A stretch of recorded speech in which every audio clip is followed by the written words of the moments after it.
Je vais vous parler des mouvements réformateurs, notamment dans le domaine religieux, et notamment dans le domaine du judaïsme, mais aussi dans notre domaine que je connais bien, qui est celui de l'astrologie. C'est aussi un savoir qui doit être réformé, c'est-à-dire qui doit être restitué à sa forme d'origine, et non pas simplement modernisé.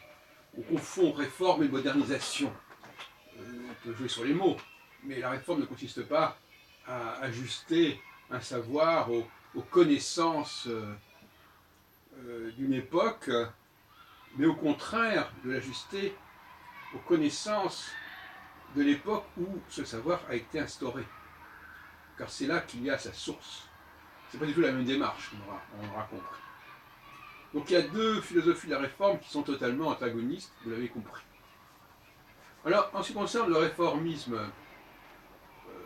judaïque, le problème c'est qu'il y a des mouvements de réforme qui ne sont pas allés jusqu'au bout de leur processus et qui par conséquent donnent l'illusion qu'on a fait des réformes, alors qu'en réalité on est resté bien en deçà de ce qui aurait dû être fait. Et je répète encore une fois, non pas seulement et non pas tant en termes de modernisation et de progressisme, comme certains utilisent ce terme, mais en termes de restauration d'une structure qui a pu être dévoyée, abîmée, corrompue et altérée. Alors j'ai déjà signalé un certain nombre de critiques à ce sujet, mais ces critiques, concernant notamment le schéma Israël, ces critiques sont encore plus sévères lorsqu'elles s'adressent aux réformateurs, car que des orthodoxes restent attachés à une certaine lettre de la tradition telle qu'elle nous est parvenue, en croyant que parce qu'elle nous est parvenue ainsi, on emploie l'expression elle est vivante, donc elle est devenue ce qu'elle devait devenir. Ça c'est encore un gag. Une tradition n'est pas vivante dans ce sens-là. Quand elle vit, c'est plutôt sous la forme d'asticots qui dévorent le cadavre. Donc c'est une vie un petit peu problématique. Ces termes est souvent utilisé notamment au niveau des langues. Les langues font partie d'ailleurs des choses qui doivent être réformées. Et réformées en profondeur, non pas encore une fois au nom de la modernité, mais au nom de la fonctionnalité d'origine, de la structure. Alors, je constate donc, et je m'en prends justement au mouvement réformateur, comme le MJLF, comme le mouvement Massorti, et comme d'autres mouvements qui se veulent modernistes, tout en étant traditionnalistes, etc.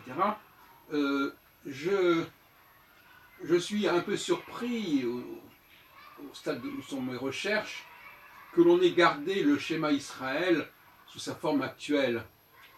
Alors, c'est la question que je me pose. Qu'est-ce qui s'est passé dans la tête des réformateurs? Alors, deux solutions.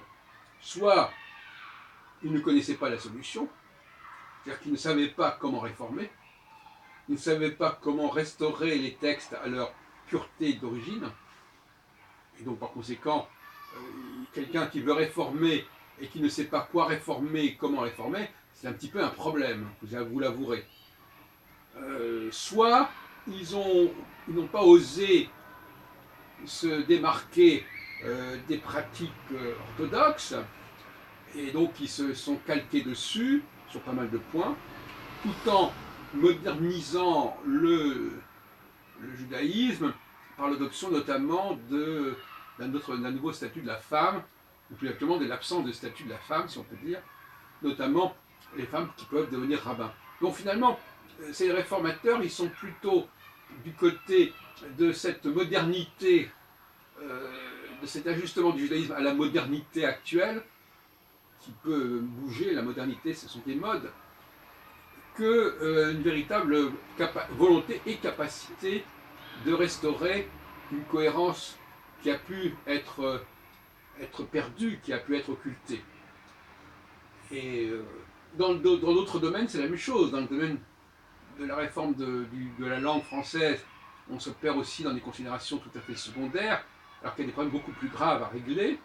notamment au niveau des formations des articles définis en français. J'en ai déjà parlé, je renvoie à mes travaux à ce sujet, qui sont beaucoup plus importants que la question de la réforme de l'orthographe.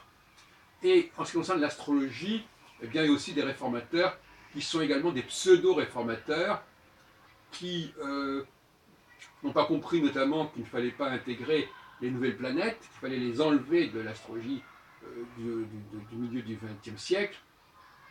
Voilà, donc finalement, on se bat à la fois contre les orthodoxes et contre les réformateurs qui ne le sont qu'en surface et qui le sont de mauvaise manière.